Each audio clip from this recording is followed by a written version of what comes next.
Welcome to Naked Real Estate, the barrier-free experience. Today's topic, we're going to talk about making offers more sexy and appealing when it comes to working in boom markets.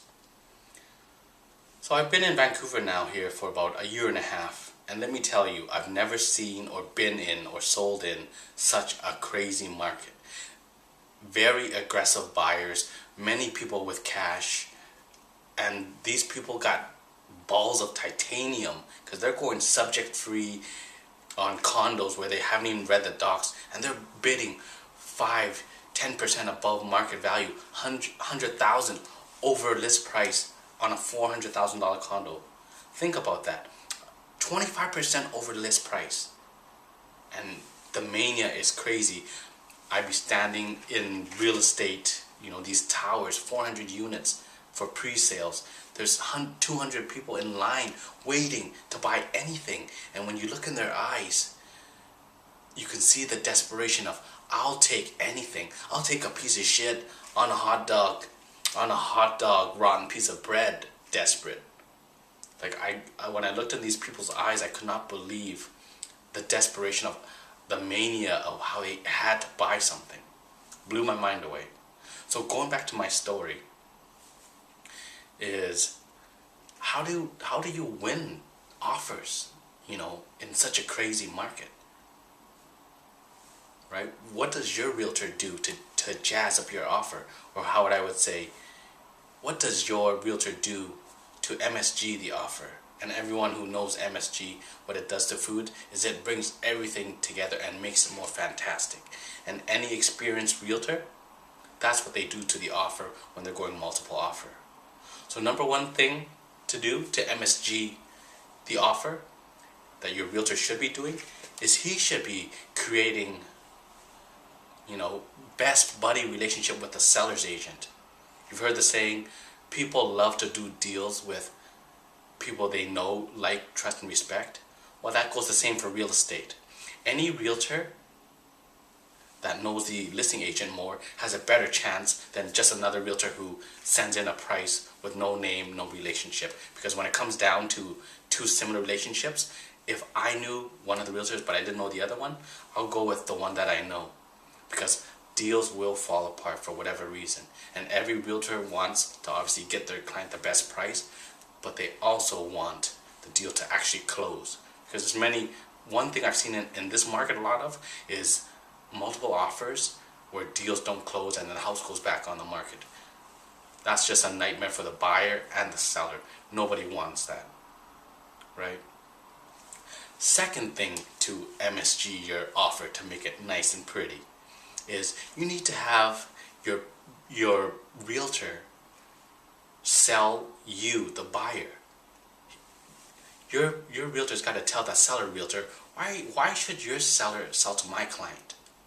So one thing I discovered in this Vancouver market is a lot of sellers have a soft spot for Vancouver buyers. They want their property to stay and provide a home for a local Vancouverite because they understand that local Vancouverites are getting bought out of the market. They can't afford to live in Vancouver.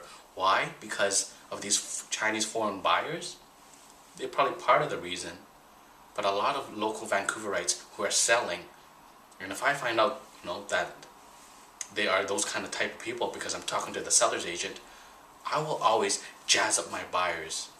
Here's an example. Went into a multiple offer with another realtor.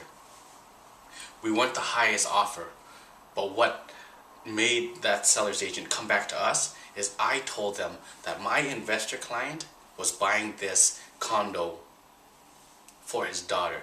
They were going to create the father and daughter legacy. This is what he wanted to give to her as his gift, as his project that they were going to work together. This was what he wanted to do. Jazz up the story, and that was what worked to get that seller's agent to come back to us to say, hey John, we really want to sell to you guys, but we need this price. Can you make it happen? They let us have the final say, and we made it happen. the truth of the matter is, he was buying the investment.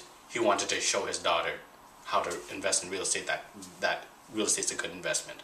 I just jazzed up the story and made it sound, how we say, Star Trek-ish, right? You gotta give them, how we say, a human reason that transcends logic, because emotions don't have logic. And because I knew that the Vancouver seller's mentality is that they feel that there's a lot of vacant units from foreign buyers who just buy real estate and sit empty, and you watch communities not grow, it's important for them to, for these Vancouver people, especially in Vancouver, to grow their communities. So that's a second technique that I also do to, sell the buyers to the seller's agent. Number 3 thing is I always let the seller's agent know that I know what I'm doing and my buyers are solid. So I'll say stuff like, yeah, talk to their mortgage broker. Their credit is excellent, their debt is low, and they're putting down a large down payment. That's like music to any seller's, realtor's ears. Why? Because if I was a real estate agent on the seller's side, if a realtor told me that, that tells me that this realtor knows what he's doing, because he's talking to the mortgage broker who's doing the financing. Every realtor says, my buyer's pre-approved. Pre-approval doesn't mean shit. Pre-approval doesn't mean anything. Pre-approval is like the lie. It's like your dating profile online. And we all know how those turn out, right? Pre-approval doesn't mean anything, but when someone talks about, say, a 700 plus credit score, or a 10% debt ratio, or whatever, all of these mortgage broker terms, that tells the other realtor that this realtor is doing his homework and his buyer's legit. Because any experienced realtor who has dealt in boom and bust market knows that deals can fall apart. And taking the highest offer, if you don't know the realtor, especially a new realtor, often could end up not closing. Usually they do, but a lot of the times in these boom markets where you have realtors who aren't as experienced and offer not so hot advice, and then the deal collapses, that's a reason why. But when you have more experienced realtors and kind of how they talk, you can gauge that other realtor's experience. Like a lot of the times when I'm dealing with a new realtor, just in how they engage me with the offer, how they talk, how they present the offer, I can tell if they're a newbie, super seasoned realtor, or just your average realtor, right? And I love to deal with these top-end realtors because they give me extra tactics and tools that I can use. Like whenever they're doing it to me, I'm just like, I'm just sitting there paying attention, stealing their ideas, right? Why not? So those are 3 things that your buyer's agent should be doing for your offer in a boom market. If he's not, good luck getting deals. You're probably gonna get burned out putting in offers and losing. Or you're just gonna get frustrated and scared and get out of the market. So find a great realtor, MSG that offer. Thank you.